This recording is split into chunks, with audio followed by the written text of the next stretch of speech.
Hello, I'm Ray. Welcome to another Sunday episode. This time all about tradesmen. That's what they were called in the old days. I don't know whether they're called that now. They're probably called technicians, or it's like dustmen. The dustmen, they collect the rubbish. They used to be dustmen. They're now, what are they, refuse collectors or refuse technicians? It's funny, isn't it, how things change. Had an email from Terry. Hello, Terry. He said he had some radiators fitted, new central heating in his house. And three of the radiators, I think bedroom, dining room and somewhere else, were actually crooked. One end was slightly lower than the other. If you stood back and look at the windowsill, Terry explained, you could see the radiator drop down one end. And he said to the plumber, oh no, they're not plumbers now, are they? They're heating engineers. He said to the chap, look, they're not straight. And apparently the chap said, it's the wall, and came out with a load of stuff. And Terry stood his ground. He said, no, I'm not paying you till you do it properly. I'm not having crooked radiators. As soon as you walk into the room, you can see the radiator is at an angle. It's on a slant. So the chap put it right, and mumbling and moaning, he did put it right. But, you shouldn't have to argue and threaten not to pay things just to get the job done properly. I've had quite a few messages and emails from people since I mentioned this on the Wednesday midweek message. Now, I've got an email here from Ray. Hello, Ray. He says, going back to his childhood when he lived at home, obviously mum and dad in the 50s and 60s, DI wasn't done much in our house by dad. Well, that does happen. It's not all dads, or even today. Not everyone is handy with a screwdriver or a paintbrush. They can't all do that. So if you wanted a job doing, you got a tradesman to do it. And they had a guy called Mr., I won't read his name out, to do some wallpapering. He did the stairs and landing with wood chip. Oh, wood chip's great stuff, isn't it? It covers a multitude of sins, and all you need to do is emulsion over it. I must admit, it's old-fashioned now, but I've used wood chip for years and years in various places I've lived. It's just fantastic. I don't like patterned wallpaper. I think that is old-fashioned. Anyway, going back to Ray's wood chip here, it started to peel off after the chap had been. He'd done it. He'd emulsioned it. It started to peel off. And Ray's dad reckons that it's because the glue hadn't dried. I suppose the decorator chap, he wanted to get the job done, get out and get on to the next job. So before the wallpaper glue was dry, he emulsioned it. And Ray's dad reckons that's why it started to peel off. Ray goes on to say here that he had two new UPVC doors fitted, and the agreement was white doors with chrome handles. One door, when it was all done, he had a look. One door had a white handle and the other one had a chrome handle. So that was all wrong. That's hopeless, isn't it? Also, the seal round the edge of the door wasn't closing properly, so drafts came through. We had a double glazing firm do the front, and it was all finished. It looked good. It looked great. And I was just going round with a chap and he was showing me everything. And I opened one of the windows, or tried to open one of the windows in an upstairs bedroom, and it wouldn't open.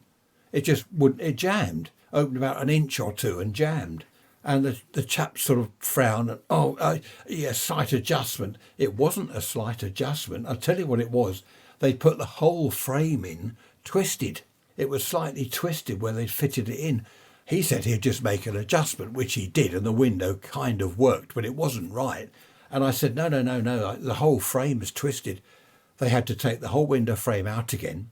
They took the glass out, took the frame out and refit it because somehow they'd got it twisted. Hopeless. And he tried to fob me off. Oh, no, that's okay. I can just adjust this, which he did. And the window opened, but it didn't shut properly. And, of course, it didn't seal properly. You have to watch them like a hawk. It's awful, really. It shouldn't be allowed. There were other problems that I found afterwards, and they wouldn't come back. There's a phone number. If any trouble, any problems, ring this number. We'll come and have a look. They never did. Another email here from Gerald. Hello, Gerald. He says they had a plumber back in the 50s. That was when there was lead piping around in a lot of the older houses. And this plumber came in and he did the lead piping business. Gerald was, 10, that's right, 10 years old, he says here. And he remembers watching the chap. I've just taken how have I done that? There's a chunk out of my knuckle. I thought there was blood running down my hand. It's blood. Oh, how I've done that, I don't know. That's all right, I'll wipe that on my shirt. It'll come off later. Anyway, Gerald, was it? Yeah, Gerald. This plumber, he did the job and it was leaking. So Gerald's dad got him back and he did a bit more and it was still leaking. In the end, he had to get another plumber altogether to sort it out. And the first plumber, actually, he did refund the money he charged. Gerald reckons that he wasn't a proper plumber.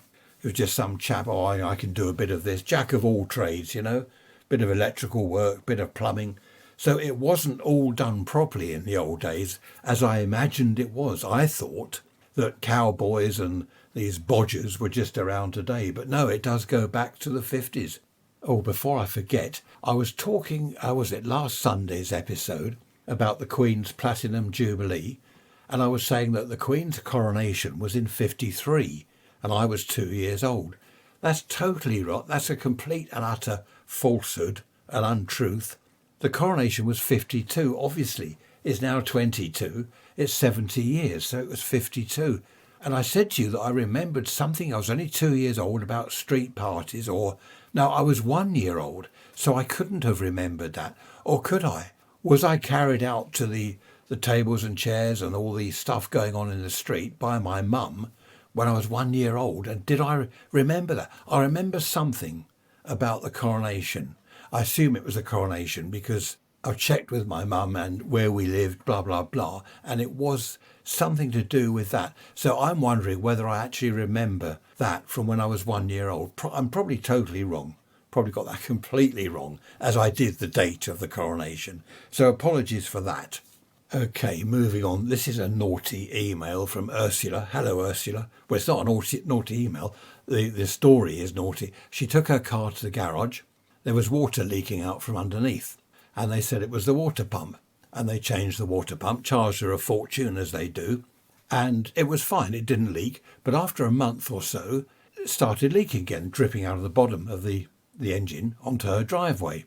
And she mentioned this to her neighbour, who had a look underneath. He seemed to know a bit about cars. And he said, well, you haven't got a new water pump. I can see that from looking there.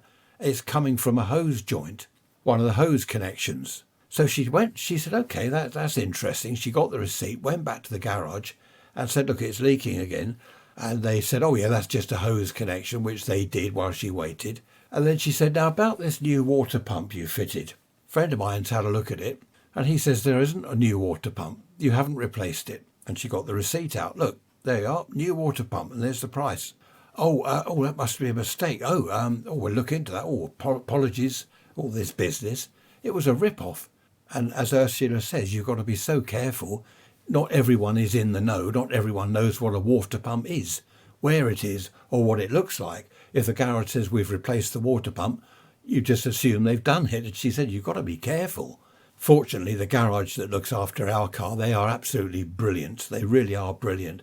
Any problems, I phone them. I used to do the car myself.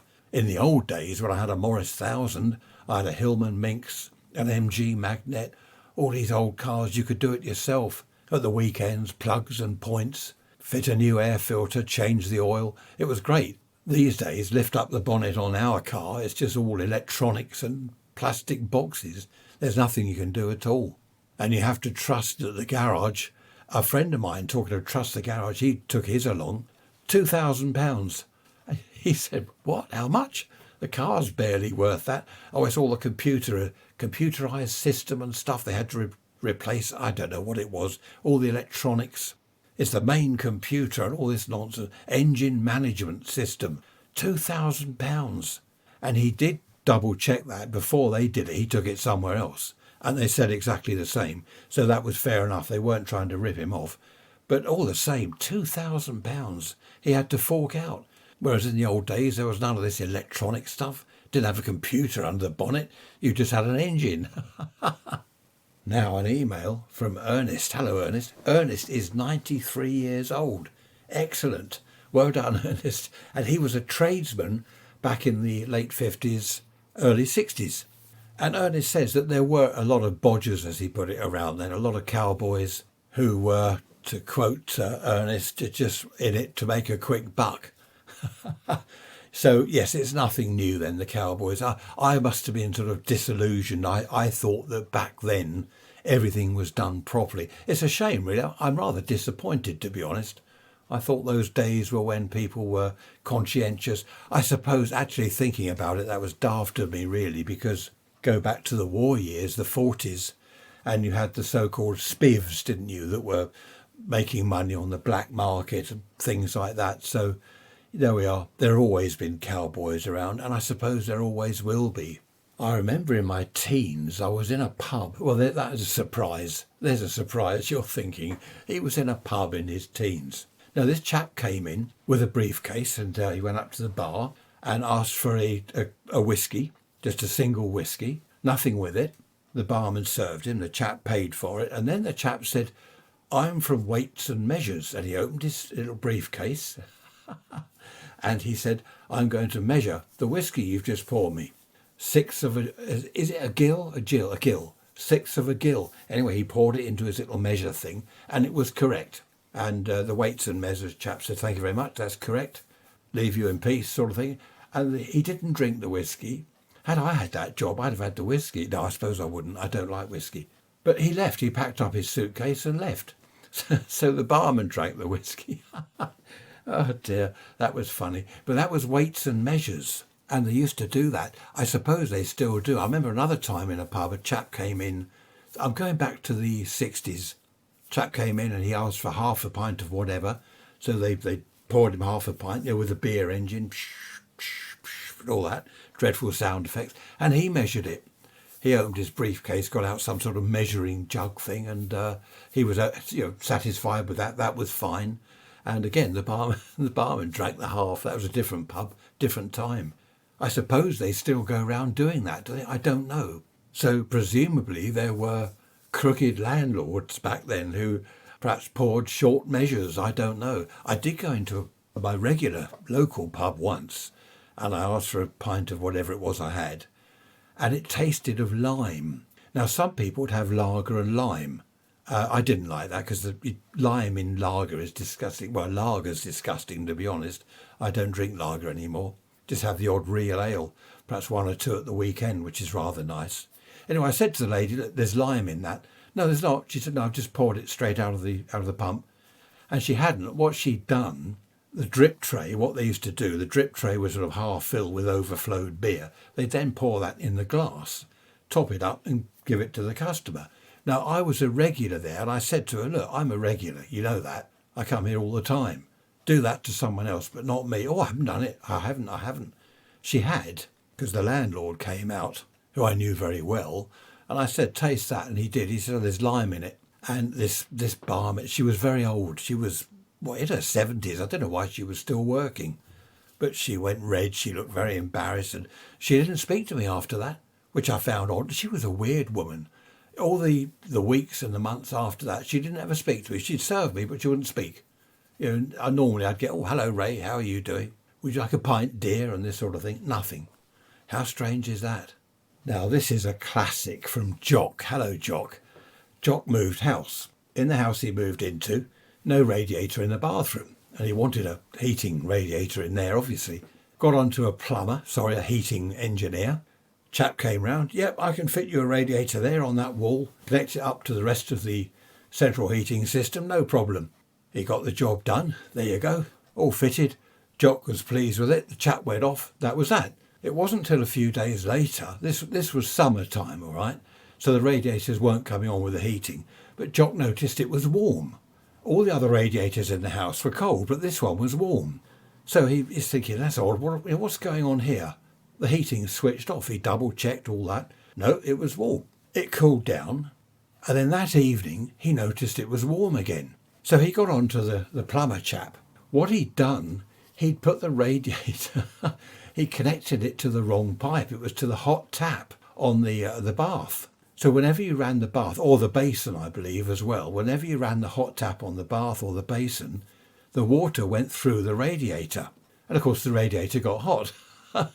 He hadn't connected it up to the heating system. Now, Jock said that he realised what the plumber had done, and the plumber was rather red-faced and, of course, had to redo all the connection, all the pipes, and he did it properly. But as Jock says, what a fool to get it wrong in the first place. It's pretty obvious. But there we are. He had it all put right, and it worked, and it's worked ever since. But these things shouldn't happen, should they? A heating engineer should know. I would have thought that he'd run up the central heating system, make sure all the radiators get hot, including the new one. But obviously not. I suppose he just got the wrong pipe. Anyway, there we are. That was all put right in the end. But as I said, things like that shouldn't happen. Talking of DIY stuff, back in December, I fitted a new outside light out the front by the front door. Built-in sensor. Someone walks up the driveway, the light comes on. Great, it's been fine ever since. I've just noticed this morning the light is on all the time. It's just on permanently. So it's developed a fault. Trish had a look online to see where it came from, and she found it. There's no way of sending it back. It's hopeless, isn't it? My fault. We should have bought it from a shop, then we could go back. Anyway, we're going to buy another one and just replace it. I might be able to repair it. I think I know what the problem is, being into electronics. I might take it to bits and have a look. That's the trouble with this stuff, isn't it? It's all cheap enough online. It's all made in China. But when it goes wrong, it's sort of, well, hard luck, really. So that's another little job I've got to do. I've just repaired the fence panel out at the back, one of the fence panels. That's been all cracking up because we've had winds and lashing rain. Well, we've had a nice British summer so far. Wind, lashing rain, hailstorms, thunder, lightning. Anyway, the fence panel is now done. I've got a list of jobs that all need doing. I've got cementing to do out the front between the paving slabs. The cement's come out. I've got to redo all that. I've got other fencing to do, creosote, other bits of fencing. I'm a resident maintenance man here. I suppose people are. The house is 100 years old, so it does need a lot of maintenance, and I am the resident maintenance man. So I've now got to replace the outside light, which I only replaced in December. Did I tell you we're going to the Isle of Wight again? We've only just got back a couple of weeks ago. We're going again in, when is it? July, I think. Yes, next month. Middle daughter contacted us and said, do you want to go to the Isle of Wight? We said, well, we've only just got back. Her and her 7-year-old, our little 7-year-old grandson. So we said, yeah, okay, we'll do that. So we're all booked up. We've just booked the ferry as well. All booked up for another week. Well, 5 days, Monday to Friday. 5 days, Isle of Wight. Fantastic. Looking forward to that. Oh, talking of the ferry, that the Solent, it crosses the Solent, from Portsmouth to Fishbourne. Apparently, the crossing to the Isle of Wight is the most expensive ferry crossing in the world. I don't know whether that's still true, but it was a few years ago. And we were looking up online because it varies with the time of day.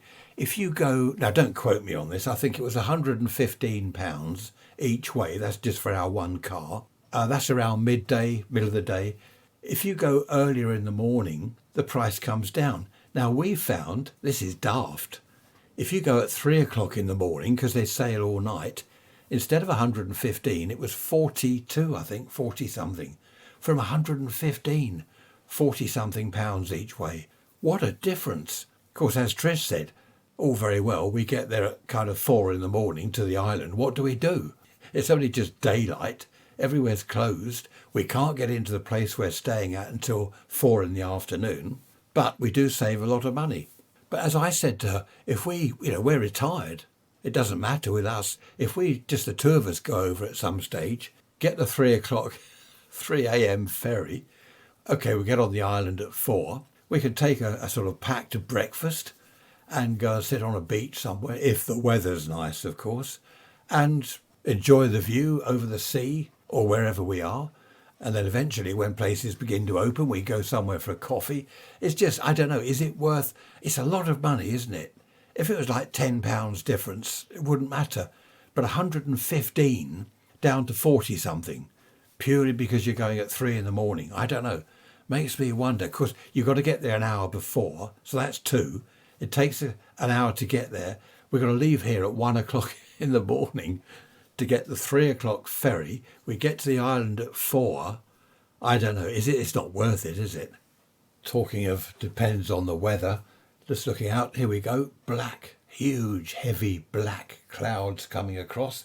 Wind is from the west. It's not cold. It's just, I don't know. I suppose it's just ordinary summer, isn't it? But that does look threatening, that black sky, fully laden with water, with rain. Apparently when rain first falls from high up, it's ice or snow, even in the summer. Well, apparently, I don't know. It's probably not true. I suppose if it's high enough up the cloud, then it is cold up there. Then as it comes down, it melts and becomes rain rain as we know it, as we know it only too well. I was talking to a friend of mine who lives in Australia the other day, and he said that he was driving north from the south. I forget where's he live? I can't remember. He was driving north because it's getting cold in the south. Of course, it's their winter. And I said, well, when you say cold, what do you mean? He said, well, where we are now, it's about 29 degrees.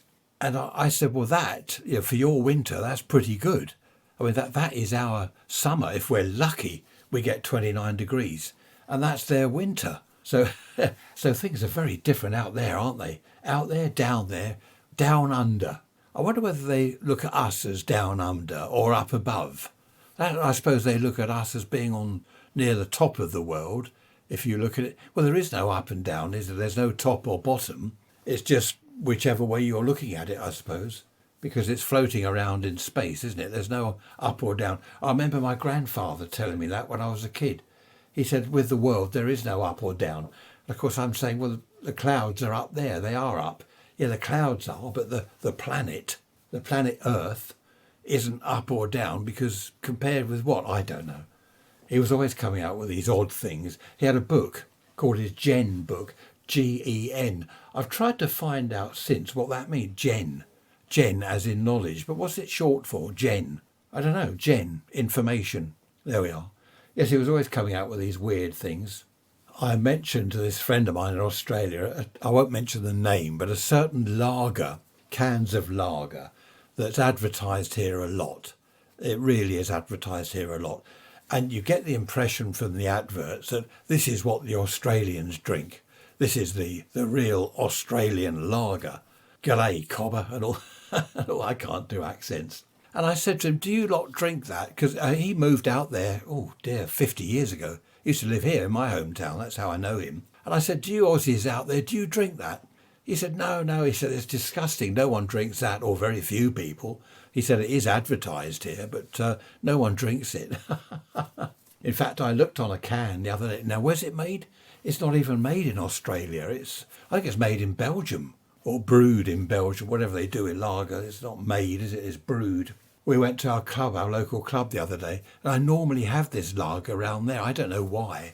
But I saw on the bar, on one of the beers, it said London Pride. Now, I wanted something not fizzy, because fizzy stuff really bloats you out, doesn't it? I only had a couple. So I said to the lady behind the bar, I'm going to have a pint of London Pride. And it was lovely. Really nice. I had 2 pints of that in the end. Not strong. I can't remember, 4.6% or something. Not too strong. I don't like these strong things. I've got some beers I've been given for Christmas or whenever. They're in the cupboard downstairs. And some of them are like 8%, 7 point something or 8 point something percent. I mean, that's just criminal, isn't it? It's brain damage. And what I've said to Trish, anything like that, stick it in whatever you're making. Like, what is it? Steak and ale pie or something or other. You tip beer in it, don't you? So she uses the ultra strong ales for cooking.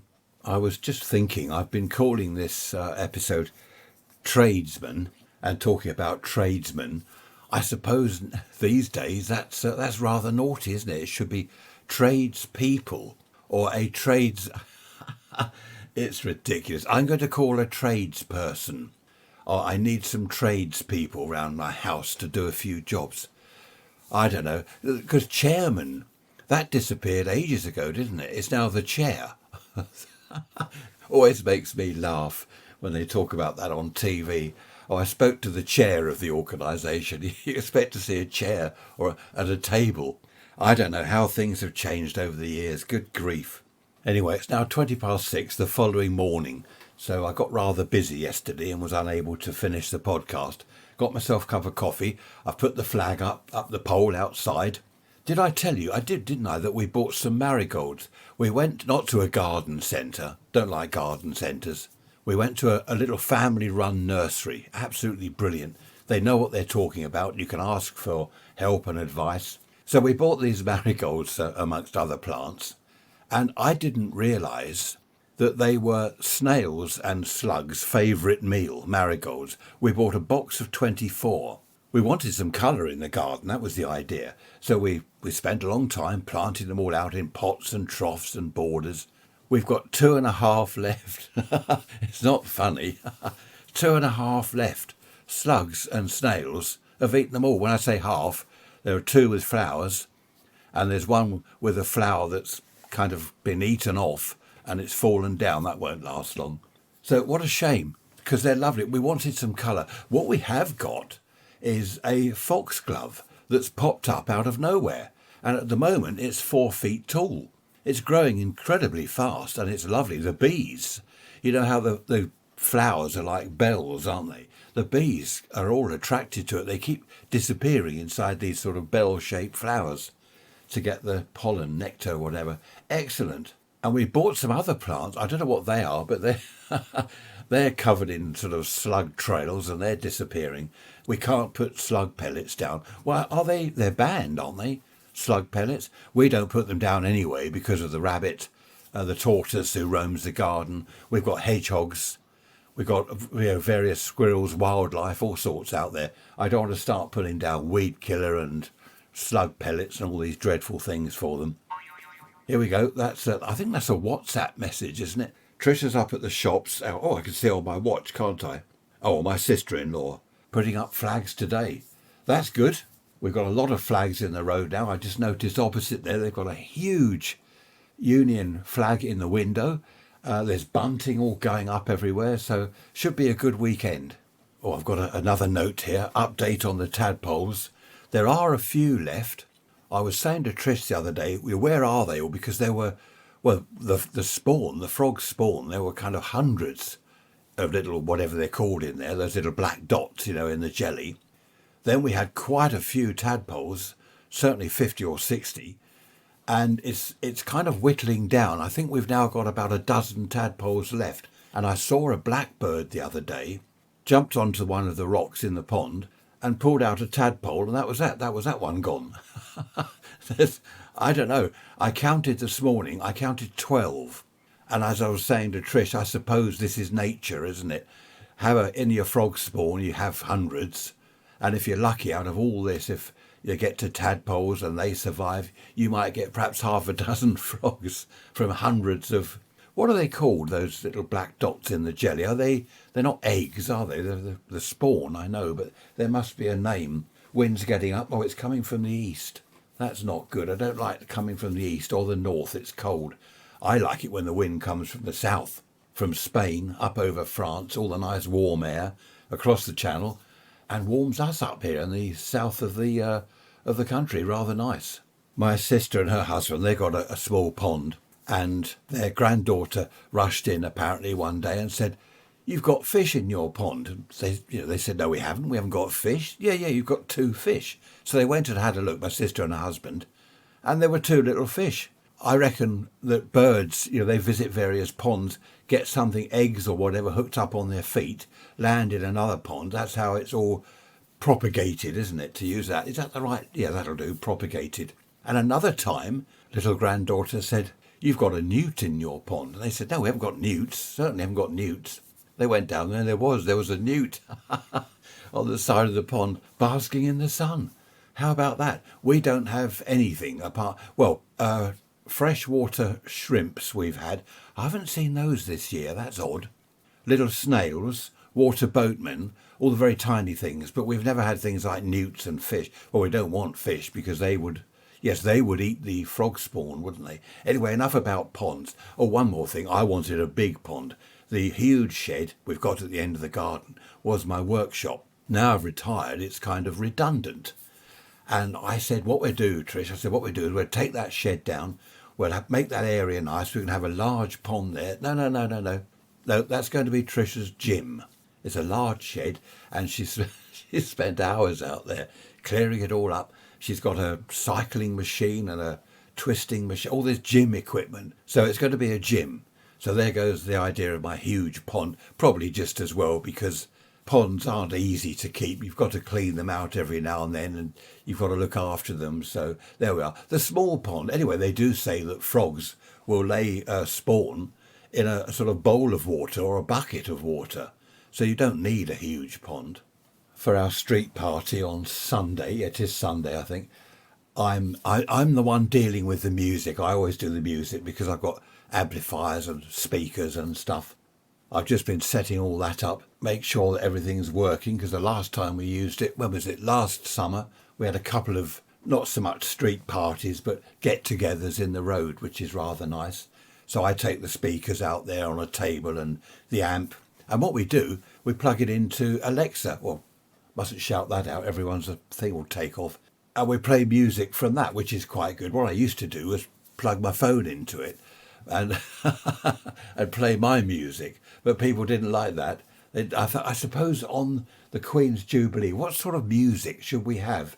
Trish has found a radio station or whatever they're called these days online where they're playing, it is a Jubilee thing and they're playing Jubilee type music. So I don't know what that will be. It won't be all things like God Save the Queen, will it? Because you can't keep playing that.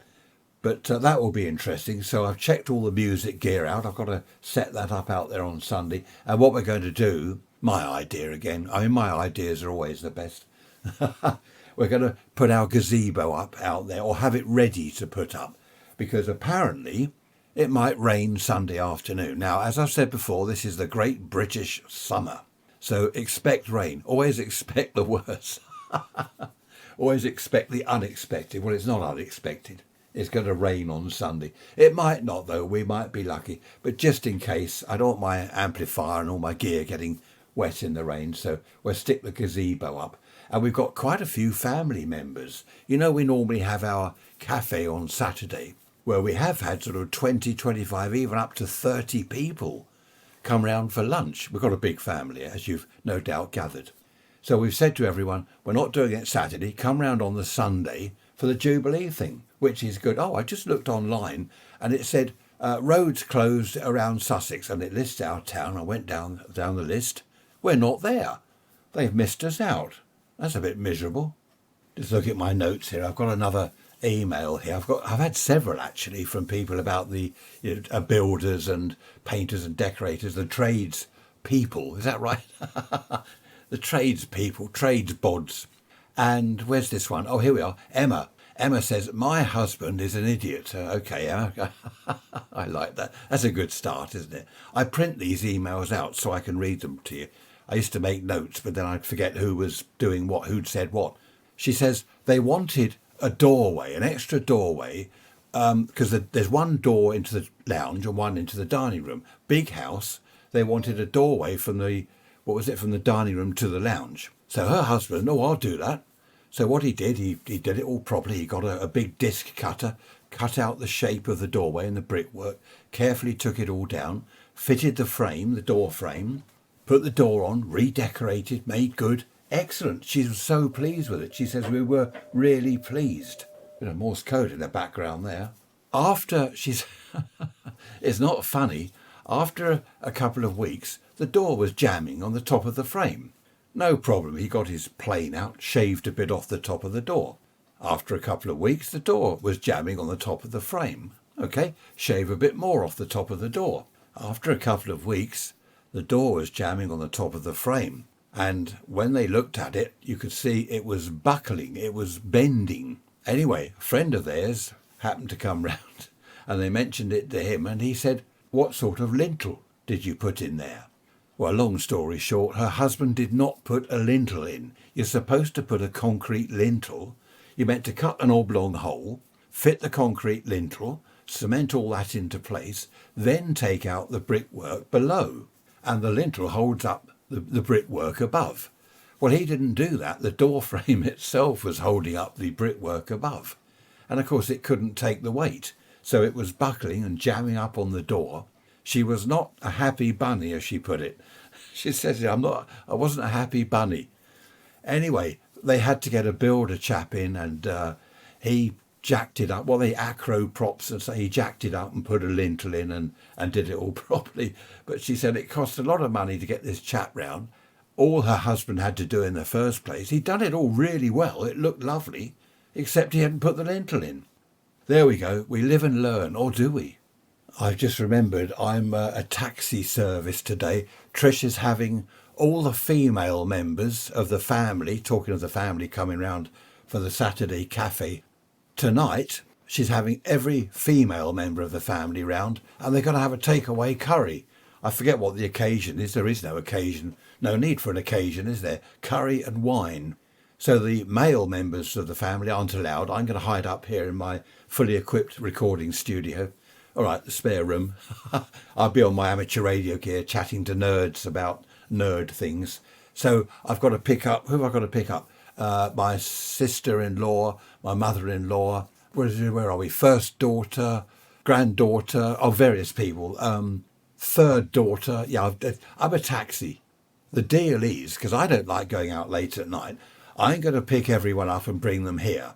Then my brother-in-law, this has worked out well. He's going to do the return trip. He's going to come and pick everyone up from here at the end of the evening and take them all home, which is great. So I don't have to go out when it's dark. Some of them are coming in their own cars. We couldn't fit them all in. I think there are, how many, was it 12 or 15? There's quite a few of them. It's going to be quite noisy downstairs. So I should just hide up here.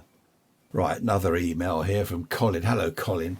Colin says that he wanted a large shed, like a log cabin type thing.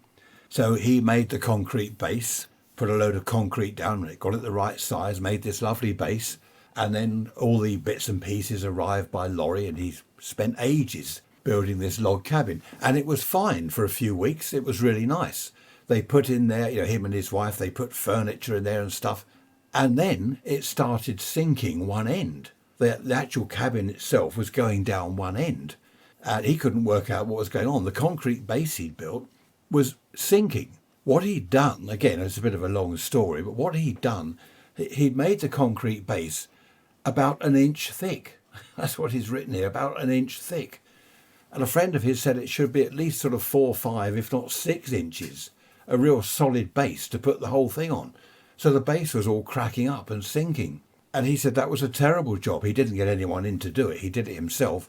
He had to take everything out of the cabin, take the cabin down, take the whole thing down, dig up the whole concrete base and redo it. What a nightmare that must have been. He said it's now, where is it? Oh, it's now 5 inches thick.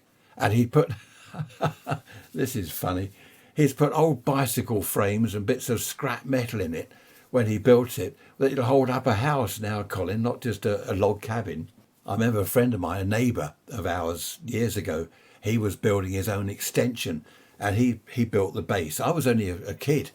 And I remember standing there watching him with the cement mixer going and the rest of it. And he put all sorts of metalwork, old bicycle frames and all sorts in this kind of area and then filled it with concrete. And I said, well, that's one way to get rid of stuff you don't want. And he said, no, it's to strengthen it. And of course, that's what they do on the roads, isn't it? They have these metal sort of network things of metal, like huge metal nets, to keep it all together. So, Colin, your log cabin certainly won't go anywhere now. Not if you filled the base with concrete and a load of scrap metal. That'd be good. Now moved on a couple of days. It's Saturday, and I'm getting a little bit concerned about tomorrow, which is our street party day. It's windy, lashing rain, it's dark, there's no sunshine, and the weather forecast, I'm not sure whether it happened or not, but it was thunderstorms. Maybe they're on the way, I'm not too sure. Tomorrow's forecast is not looking good at the moment, but there's nothing we can do about it. We laugh in the face of rain, us British, don't we? Do we? Probably not. Whatever happens, we'll enjoy the street party, even if it's raining. I don't care, I shall be out there with my umbrella, which will probably blow inside out in the wind. Not to worry. Went to Amberley Museum yesterday. Amberley Chalk Pits Museum, just outside Arundel. The weather was fantastic. Sunshine all day, it was hot, it was absolutely beautiful. A summer's day, basically, a proper summer's day. It was a classic car show, a classic car weekend. A friend of mine took along his 1969 Morris 1100, red one. In those days, cars had colour. They were red, yellow, green, you name it, blue, they had colour. These days they all seem to be black, white or grey. Is that true or is it just me? I've noticed the odd yellow car, but mainly they're black, white or grey. They're so dull, aren't they? The dashboards are grey plastic. The door linings, inside the door, that's grey plastic.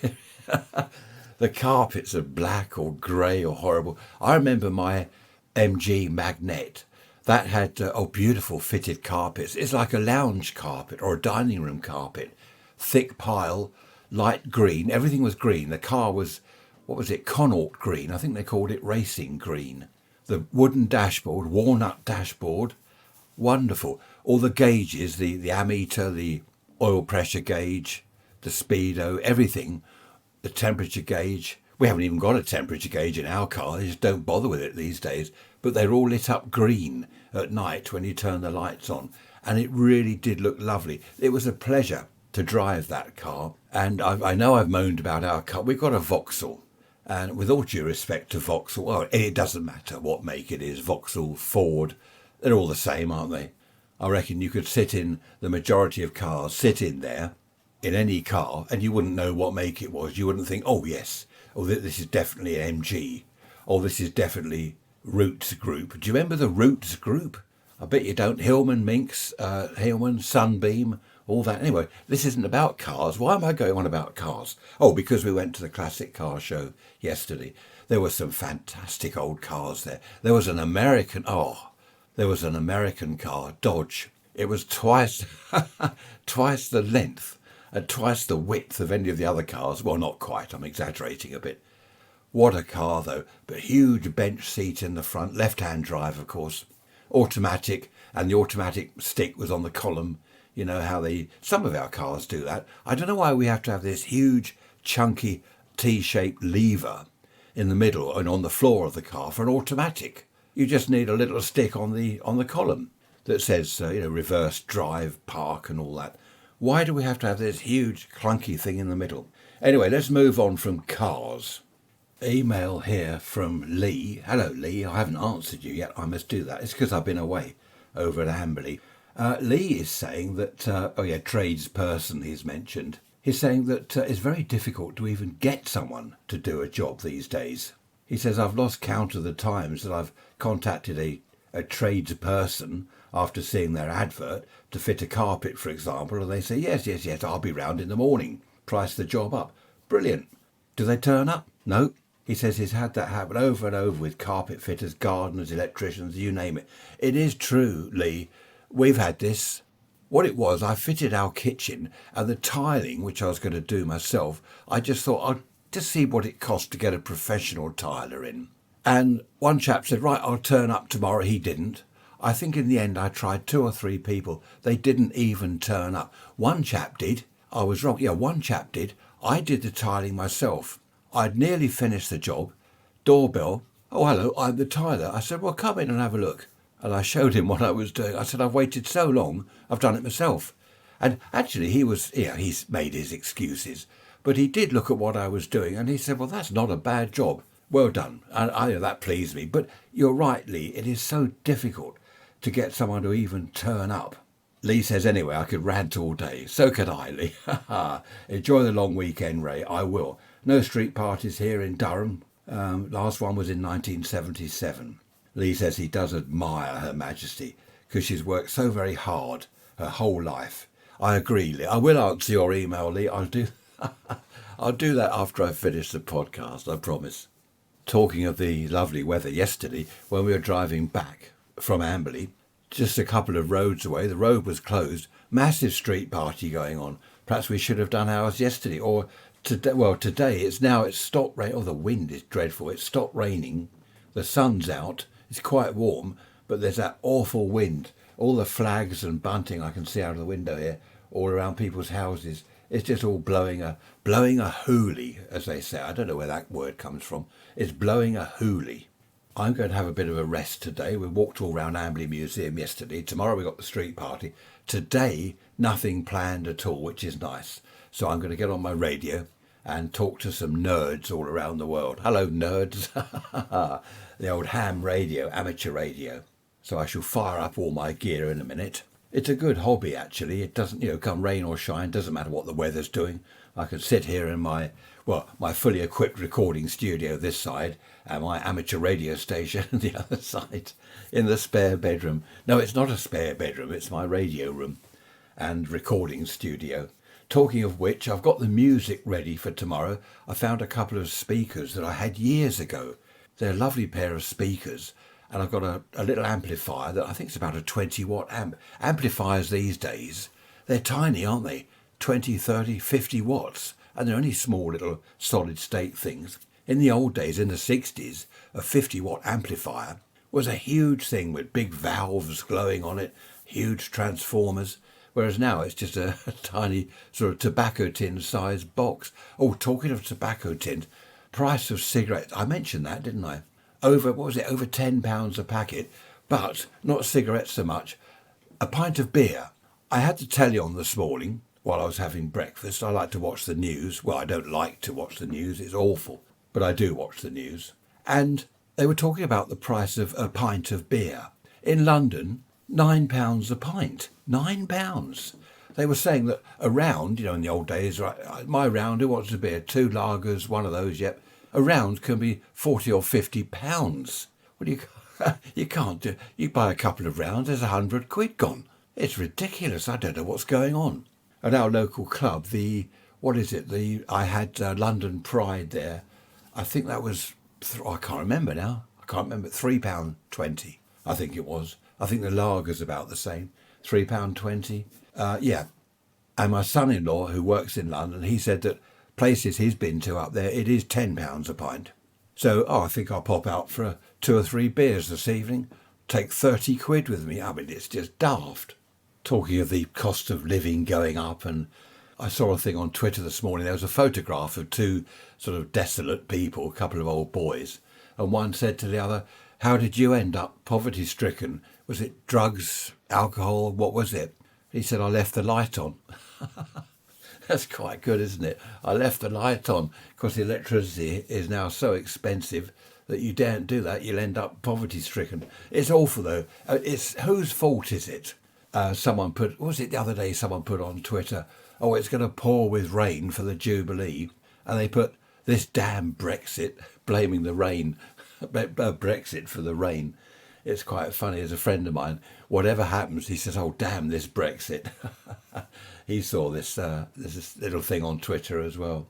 Whatever happens, "Oh, I need petrol. Damn this Brexit. Oh, I'm hungry. Brexit again." And someone put on a photo, of an airport in Canada. Huge queues at this Canadian airport. And the caption there was, "Damn this Brexit." So there we are. We like to, normally in Britain, we blame the government. If it's raining, it's the government's fault, no matter what. If slugs have eaten your plants, it's the government's fault. But now it's Brexit's fault. Dear, it's funny. Anyway, it's been great talking to you all again. I love it. I love these podcast episodes. Ray's Rants at protonmail.com. Email me, raysrants@protonmail.com. I will answer yours, Lee, and I've got about half a dozen left to answer as well. I do get rather a lot, and it can be quite time-consuming. I get at least 3 emails a week. No, actually, I get about 30, 25, 30, something like that, and I do try to answer them all, because I feel if I just ignore someone's email, it'd be rude, wouldn't it? It's rude. Talking of ignoring things, a friend of mine, Tony, if you're listening, Tony, I just sent you a WhatsApp message yesterday. He doesn't answer things. I email him, I WhatsApp him, I do all Facebook him and whatever I do. He never answers. Here's a chap I talked to on the radio, and I call on the radio. No, he's not there. What I have to do is phone him, and if I'm lucky, he'll answer the phone. And I say, "Tony, I've sent you all these messages." "Oh, I haven't looked at my phone recently." And I say, "Well, no, recently being the last 6 months. It's strange, isn't it? When you get the post through the letterbox, you open it immediately, normally, or as soon as you can, you open it. But when people get emails, they don't seem to, I don't know, they don't even check. Every morning I go and check to see what the postman's brought, and I check my emails, but some people don't. There we are, we're all different. Now the sun's gone in and the clouds are coming. No, positive, let's be positive. The sun's going to come out in a minute, and it is. There you are, it works, the power of positive thinking. Okay, take care everyone, enjoy your weekend. If you're in the UK doing the Queen's Jubilee, the Platinum Jubilee, elsewhere in the world, enjoy whatever you're doing. I hope the weather's all right for you. Winter down in Australia. I find that great. That's funny.